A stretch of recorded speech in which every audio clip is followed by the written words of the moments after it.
panel section. And this peer panel consists of 4 individuals that are from across Alberta. They all have various level of injuries, and they've been injured. Brian says 24. So a variety of years as well. And so they're going to be up here because these individuals, we feel, have had the courage to live beyond the limits of their disabilities. So in the next 45 minutes, the panel is going to answer a series of questions. These questions will illustrate how a shift in mindset can create opportunities for growth. I admire their courage to be up there and put themselves out there candidly. If time permits, we can open for questions from the attendees, but we'll see how we do. So Brenda's just going to introduce all the peer screen. Starting on my far left, your right, I'm happy to introduce you to Cobyn. Cobyn is a numbers guy. He recently moved to Calgary to further his education in the field of finance and is building a strong foundation for a successful career. He is ambitious and adventurous and approaches life with curiosity, energy, and a drive to make the most of every opportunity. Cobyn's big dream is to one day live and work in Europe. Cobyn, thanks for joining the panel today. Beside Cobyn, we have Brittney. Brittney is the creator of Empowered Para, a YouTube channel and brand focused on supporting and empowering people with disabilities. She's the co-host of Wheel Talk, a weekly podcast that explores life through the lens of a wheelchair user. She finds the time to work as a part-time teacher as well, living in Spruce Grove, Alberta, where she still is negotiating a love-hate relationship with her long winters. She has a supportive husband and is a proud mom of 2 teenagers. Welcome, Brittney.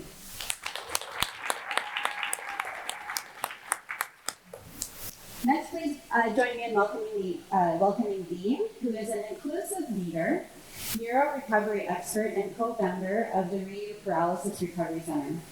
You may also recognize her as the star of Push, Canada's first ever TV series with an all-disabled cast, breaking barriers and challenging biases. Her work combines neuroscience with real-world leadership, helping teams build strength, navigate conflict, and shift from stuck to solution-focused.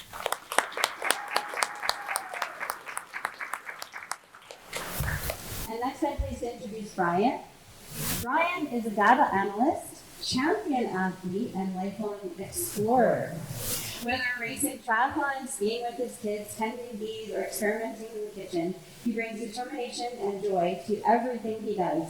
With a family at the center, he inspires others to pursue their passions wholeheartedly. So, welcome, Brian, and welcome to our entire panel.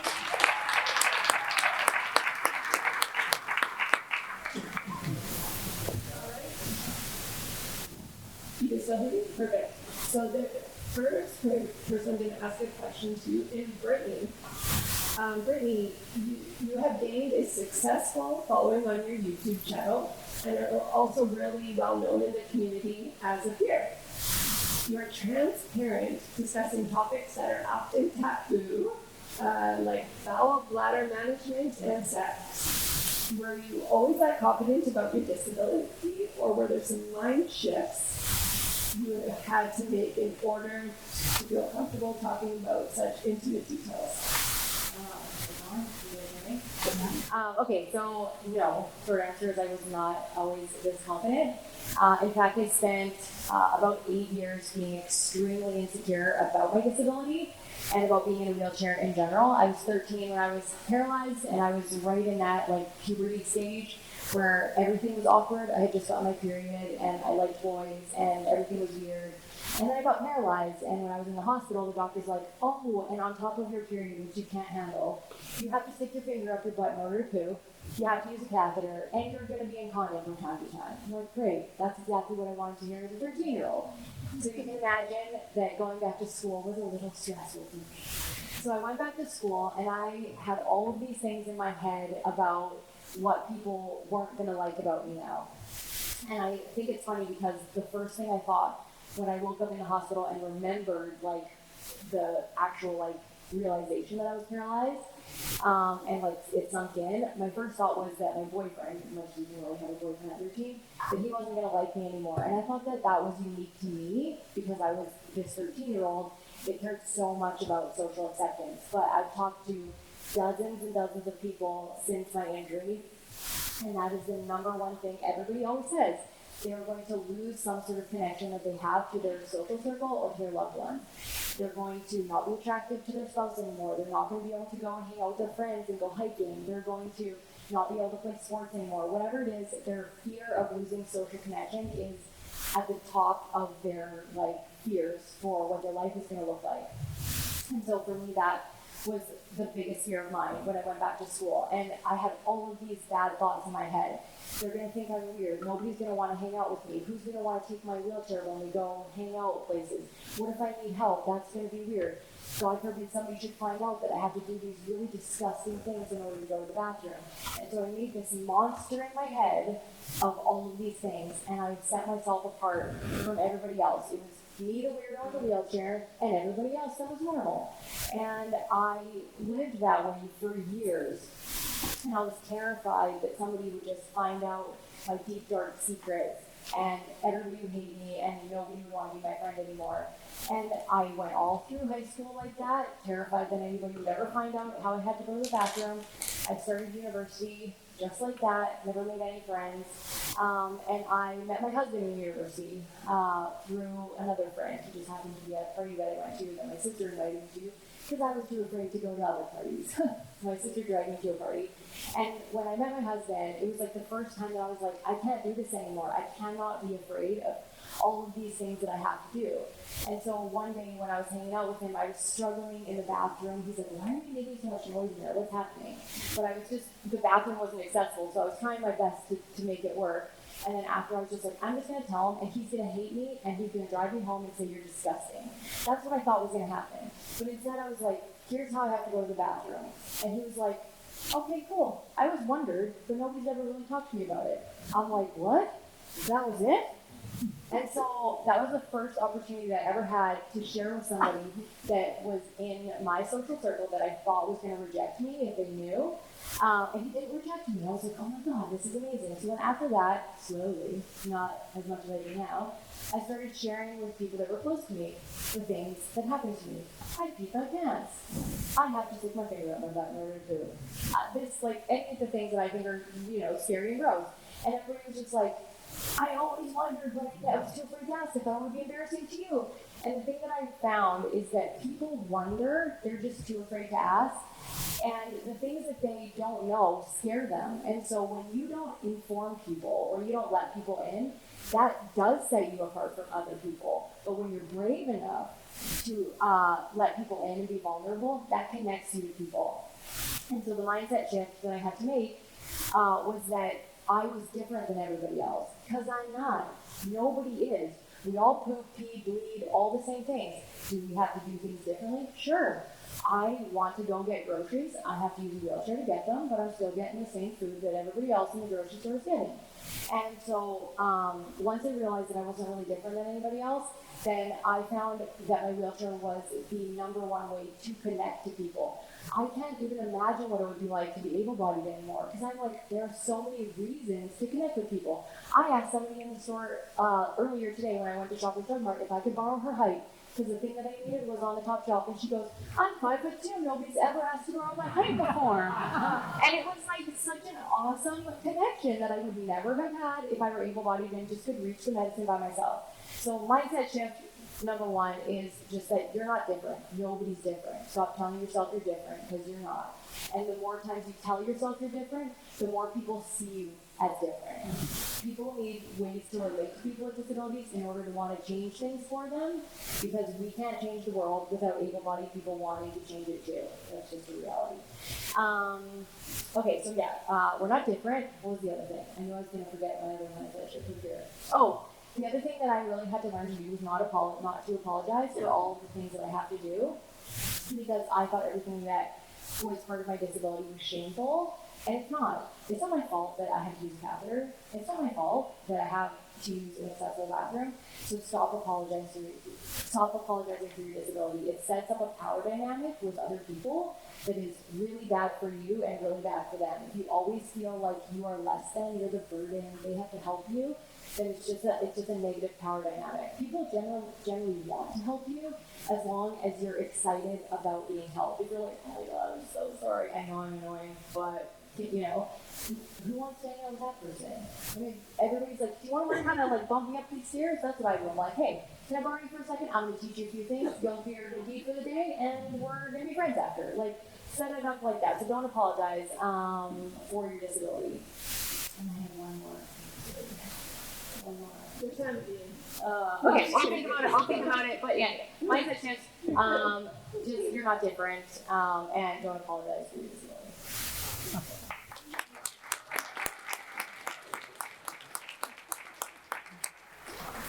All right, my next question is for Cobyn on the end. Cobyn, you moved away from your parents in a small town and moved to the city, and that must have been a really difficult decision to make. So, two-part question.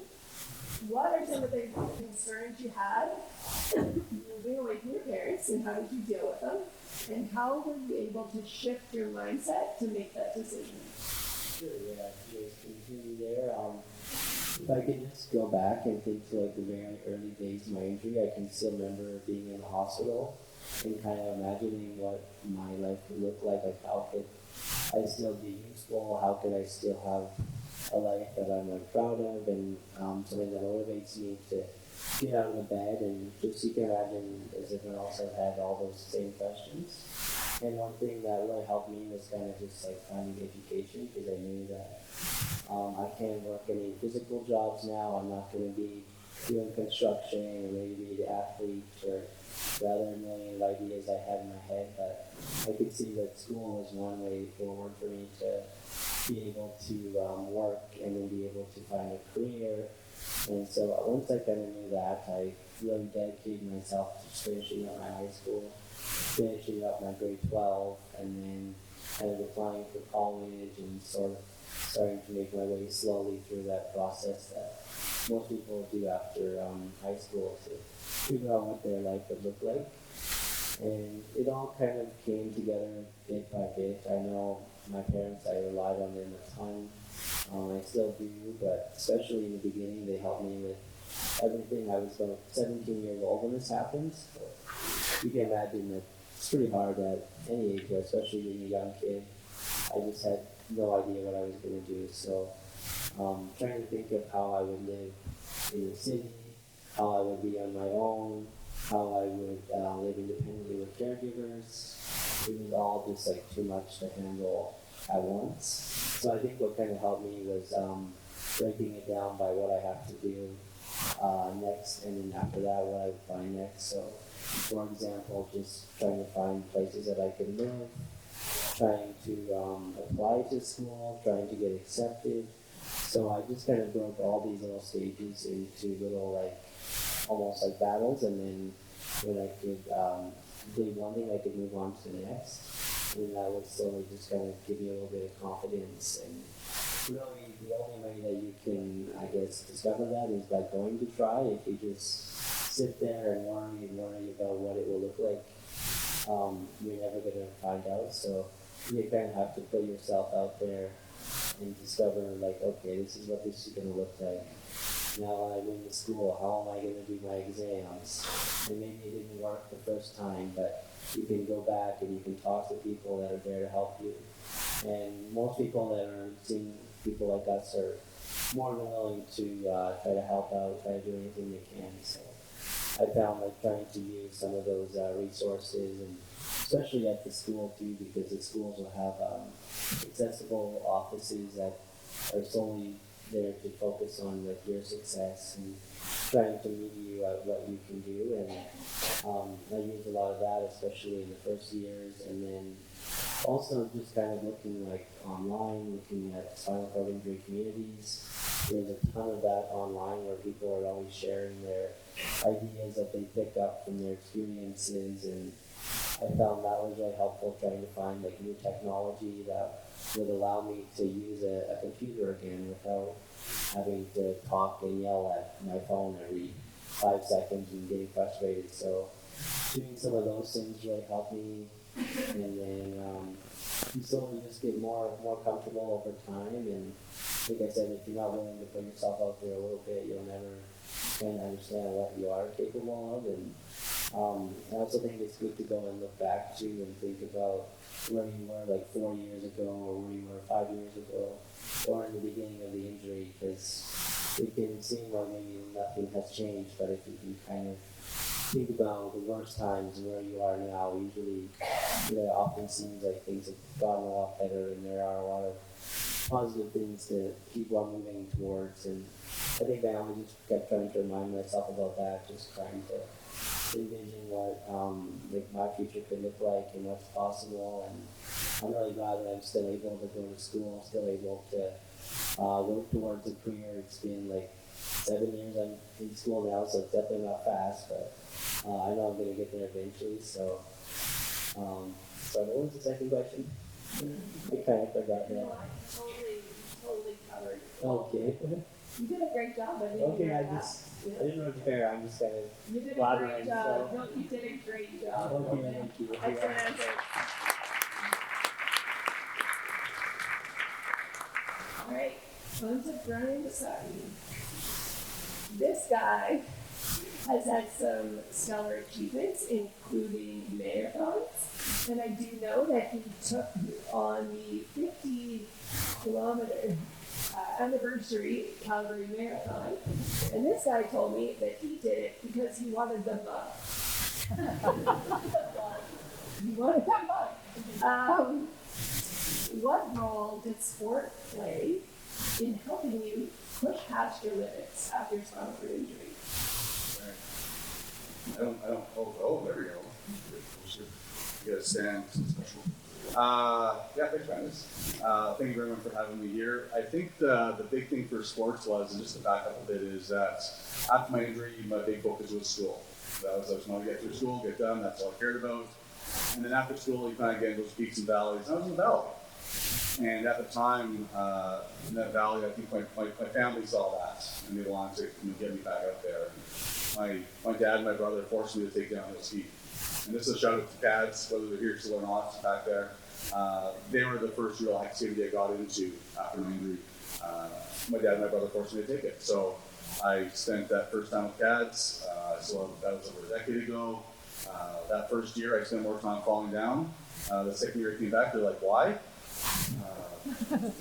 I loved it. So that was kind of the start of just being active again. I found a passion for sport, took that up. Now I'll see kicking horse, Revy, Grand Targhee. So just kind of value that passion just to get back active in fitness, which we go for variations of lacking that.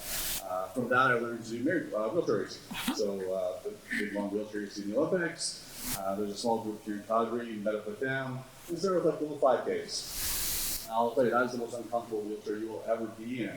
You're on your knees, you're stuffed in, you're in this like little terrible spot. You have these big oven mitts on your hands and push this stupid thing around.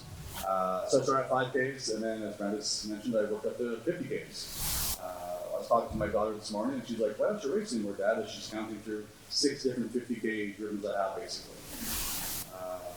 But at that point, Brandis said that was a big one, but that wasn't even the biggest one. They did, when Canada's 150th birthday, I was like, oh, that's great. And then the marathon said, we're going to do a 150K marathon for that. I was like, well, that sounds like fun. So I just signed up for it. And it took definitely beyond my limits. But just through perseverance, just more training, different types of training. And yeah, so I ended up doing the 150K. You start in the middle of the night, watch the northern lights over top. I do a circle around the whole river, finish up at the stampede grounds. I don't recommend it. It was not great afterwards, but yeah, so I did that. So that was that. When that came along, I think the biggest one is this triathlons. So when I started doing triathlons, very few people in Canada were doing them with a disability. It just wasn't a thing. And so I just started off doing simple little sprint triathlons. I had to learn to swim again. I'm not sure for those of you, who have an injury or whatnot, but going into a pool when you can't use your legs, you're just going to drown, it feels like. And went through that experience. So then I had to relearn to swim again. And then I took up hand cycling, and I to promote that. I think that's one of the best activities anybody in a wheelchair can do. Low impact, great for your shoulders, get your cardio going. Took up hand cycling, so did that. And I already had the wheelchair thing figured out, so that was easy. So I did triathlons. My dad and my brother participated. They helped me get from out of the water into the wheelchair, back into the hand cycle, back to me. We started to evolve into that, and I thought, well, I'm going to challenge myself. I'm going to do bigger ones. So I started with what they call sprint, which is smaller. Did the Olympic distance, you do the Olympics, and then you get a half Ironman. So you have an Ironman distance. You see being bigger and bigger, and then I ultimately decided I'm going to do a full Ironman. This is triathlon. Now, there's different ways of doing it. They have them in Penticton. I attempted that a couple times and failed. I attempted ones in Arizona. I got taken up by able-bodied cyclists, so I agreed with that one. So they get to finish that one. And the big culmination for what I think was my peak was Challenge Roth. So there's a triathlon, it's one of the largest triathlons in the world. It's in Roth, Germany. You're just hanging out there with like 3,000 to 4,000 of your favorite peeps, all dressed in spandex. So I went into this race. It's a 4-kilometer swim. That seems like a lot, and it is a lot. So I had to learn not only just, put good swimming, but swim for 4 kilometers. And then after the 4 kilometers, you get to go for a 180-kilometer bike ride through the German fields. You go through towns and stuff like that. Super cool. But after 180 kilometers on the bike and a 4-kilometer swim, you're just kind of like, I think I'm good. I'm good. And there are cutoff times. So I'm like, I don't think I'll make the cutoff time, but I'm okay. I made the cutoff time. So now I've just done those 2 events. Now I've got to do a full marathon at 42 kilometers. Great. So I did 40 kilometers, and I finished the race. So I was 16 hours out there from start to finish, just doing an activity. All 3 different activities, technically. One of the highlights of that was for me is on the bike, there's a hill called Solibert. And if any of you have watched bike races or the Tour de France, when they're doing the hill climb, you see people crowd around them and they pat them on the back and they're cheering them on. They have a section there that's like that. So the first time I go through this is a loop, and I go up there and there's thousands of people over top of me in my hand cycle. So I'm this low off the ground. People over top of me cheering me on. They're patting my helmet. They're just like, this is the best thing ever. I'm tearing it up. I'm like, wow, look at I'm so slow. I'm being passed. But it just was emotional that way. But then the second lap around, I'm by myself. There's maybe a dozen people on this hill just cleaning things up. The DJ's going on. He's playing his music.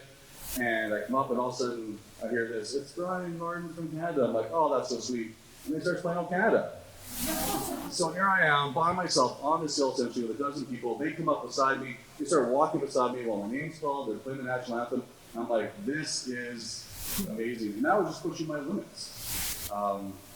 So I've had this combination of barely being able to function, being forced to go out there, being, by my family recognizing it, gaining the skiing. I still ski with my family. I have two boys and a girl. We all ski. We have season passes in Nikiska. So now it's a family event. They're great for carrying my stuff around, which I appreciate. Used to play with kids. And then we spend the day of family skiing on the hill. So I've expanded a lot of that, and then just culminated with this amazing experience in a foreign country, just this whole passion was amazing. So I appreciate that. And just to finish off is, we're talking about beyond our limits. Everyone in this room is beyond their limits. The second you have had an injury or been in the hospital, you're now beyond your limits. The number of people I talk to are like, how can you push a wheelchair around me? If someone sits in a wheelchair, they fall over backwards. But that means you do it every day. And then for the people that aren't in wheelchairs, you're also pushing beyond your limits. So we all have these limits. We also push them whether they're big or small, and whether they're personal limits or societal limits. We are making a big difference. So just by being here, I appreciate that. And just to point out before I finish up, this is the 50K lot, and this is why I did it.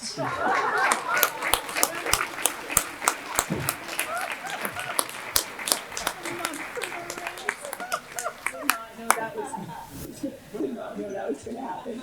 That's awesome. I'm glad I showed you your question ahead of time. Okay, Bean, and you write in your bio, your neurorecovery journey lit the fire to create freedom.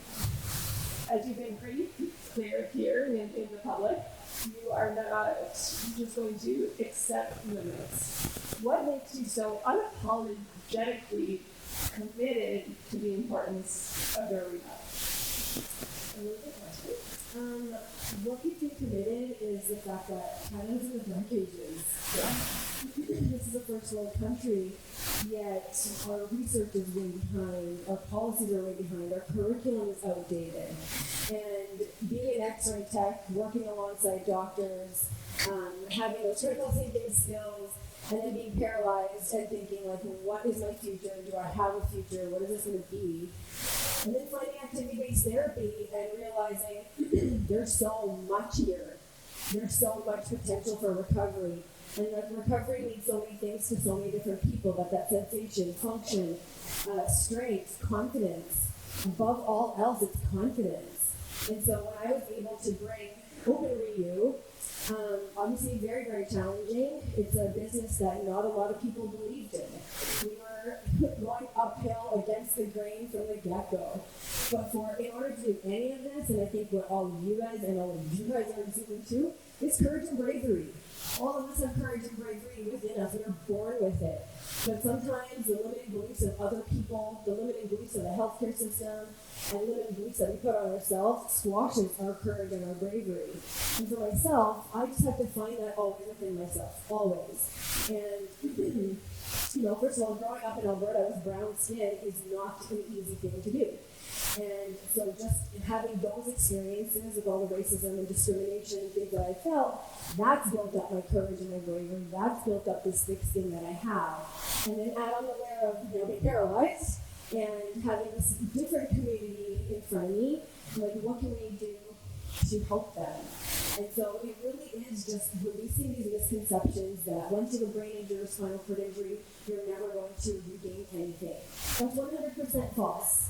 It's false. If it was true, I wouldn't have a thriving business, and I myself wouldn't have retrained my whole body. It is possible. So when we talk about recovery, we're not talking weeks and months, we talk years and decades.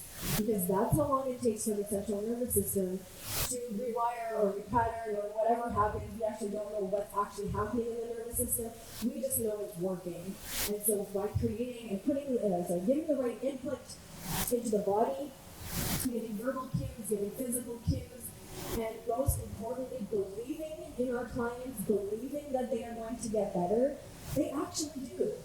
We have had so many people that came to us in wheelchairs and walkers and canes, and now they're walking. We have 7 little kids that have taken their first steps within Review. We're told, you're never going to go over, you're never going to sit, you're never going to do anything. And now when we hear that word never, we say challenge accepted. Because the human will is capable of so much. We are so innate and strong, but like I said, the limiting beliefs of other people and of ourselves limits that. And so we're here talking about no limits. And so I really hope that everybody in this room is able to remove some of those limits that either you put on yourself or somebody else put on you. What was the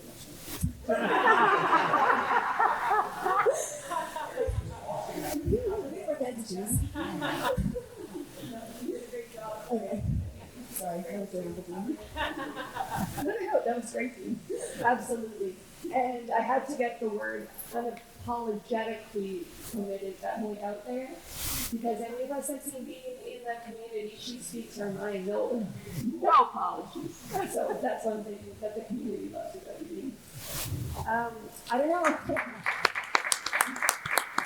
All right. I don't know what we have left for time, but I hope we have more time because I have some questions. So look at flick a light at me, like one of those comedy shows. Like when I have only a few minutes left, that would be great. Okay, so I have some extra questions. Relationships. And I just want to start this with letting you know that I would not be married without this guy. Because he encouraged me to do internet dating and put myself out there. So thanks to him, I am married. And I meant to say that at my wedding because he was there, and I didn't. So thank you. I needed a space to add that in, like basically why I asked Brian to be here, and basically because I wanted to run the peer contest for that. So thank you for this outlet to do so. Okay, relationships. Whether you were dating or with a partner prior to your injury, or you met someone after your injury, how did you approach dating again? Or were there ways that you had to adapt your relationship?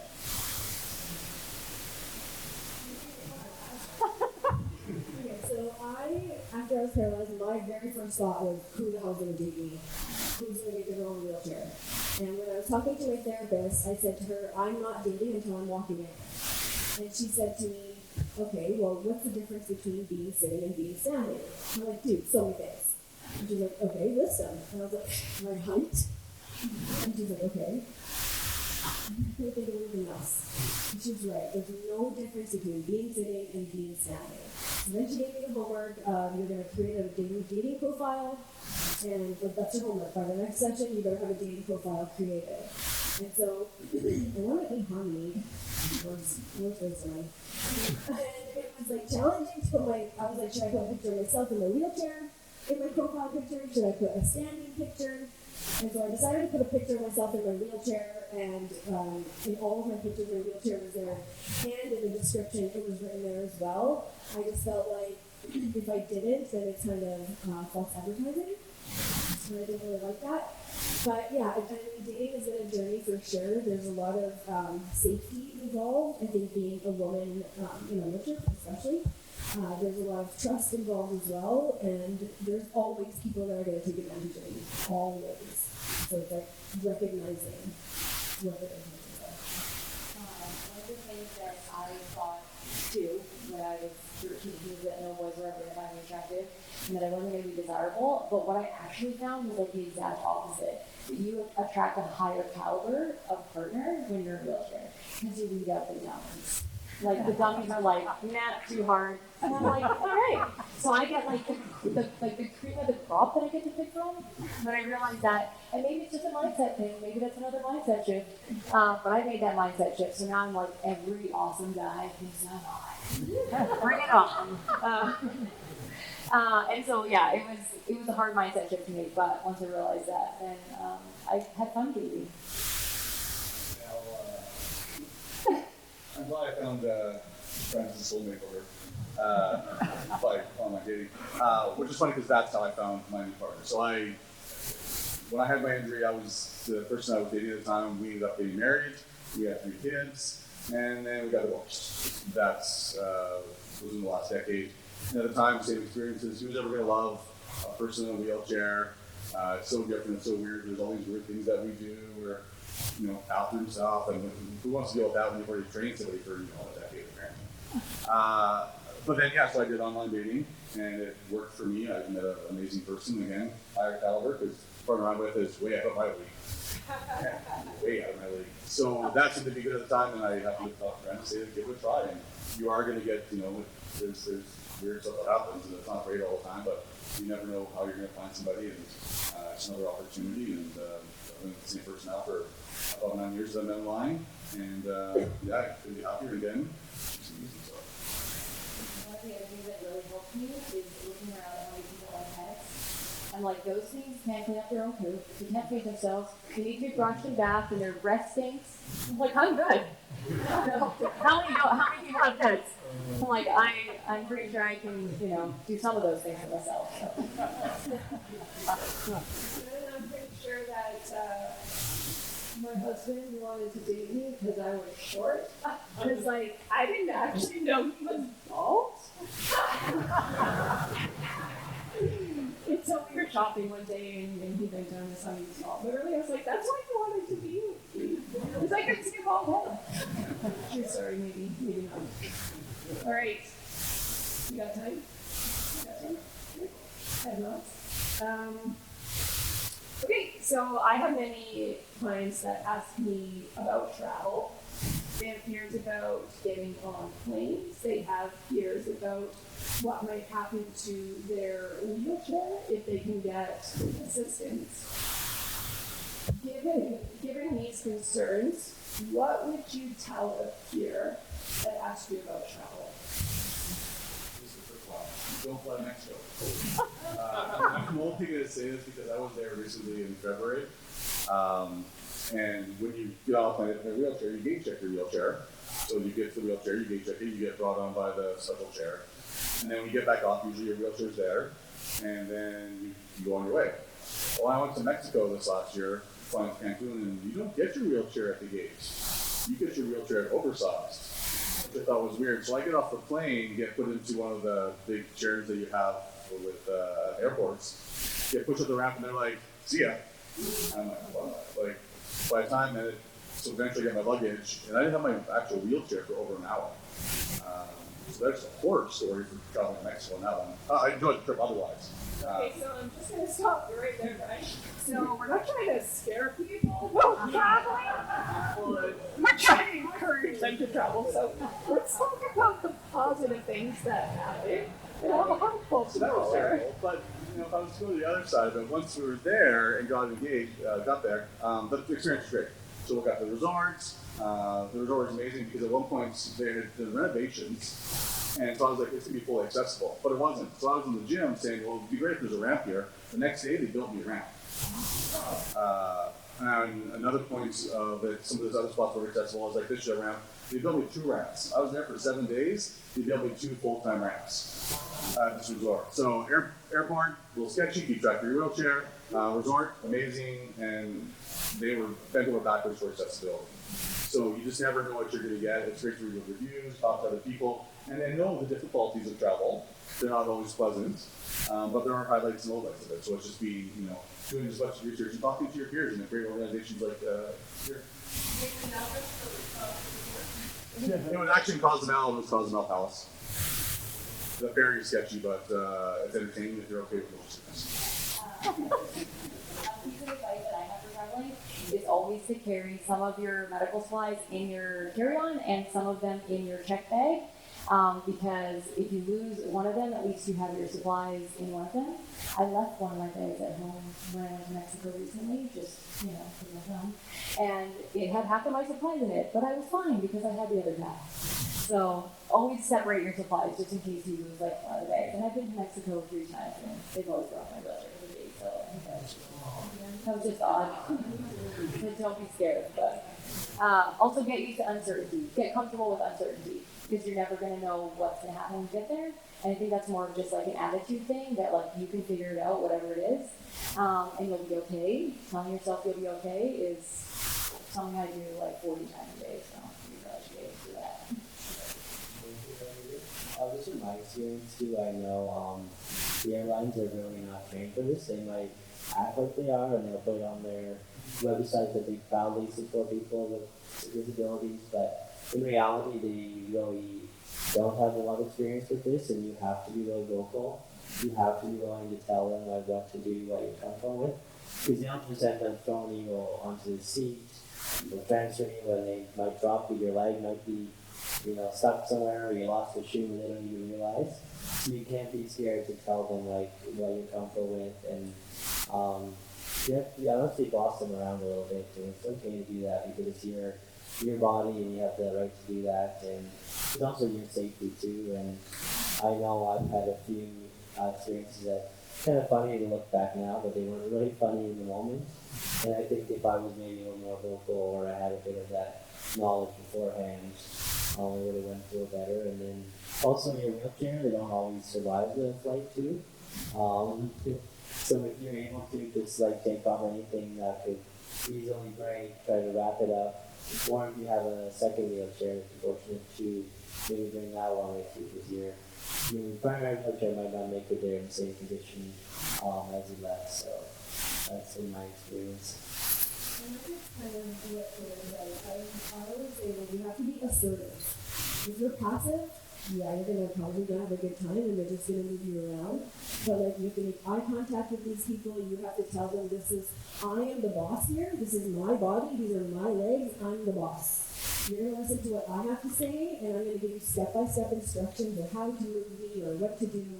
And generally they do listen because they do have training, but they train on each other, able-bodied people. And as you can see, all of our needs are completely different. And so if you're not able to communicate what your needs are, you might have not so good experience with traveling. And then also, WestJet and Air Canada, I've noticed a significant change in their service after they were called to Ottawa a few years ago. I've noticed that the customer service is a lot better. My wheelchair hasn't been damaged, it's been brought to me every single time, and they want the feedback. And so, complain to the right people. Find out who the accessibility guy is for Air Canada and for WestJet or whatever airline you're flying with, and email them directly. Talk to your politicians, talk to these managers of these companies, because they want to hear your feedback. And as much as we think people don't care about people with disabilities, the airlines have to, because they got in big trouble because they didn't. And so let's hold them to account with that, and it's our responsibility as people with disabilities to do that. Awesome. Well, this has been so much fun. I wish we could stay up here forever. I've actually really liked this job, so if you do it again next year, I want this position. And I hope that we do get to do it again in the future. I really thank these four individuals. I know that I have been able to lean on them for assistance, and I really hope that anyone here who wants tips, tricks, someone to speak to will reach out to our peer program, because we'd love to hook you up with a peer. That's awesome. That was my plug. I wasn't even told to do that plug, and I did it. Okay. So, thanks very much, everyone. Now we're going to wheel off like a circus.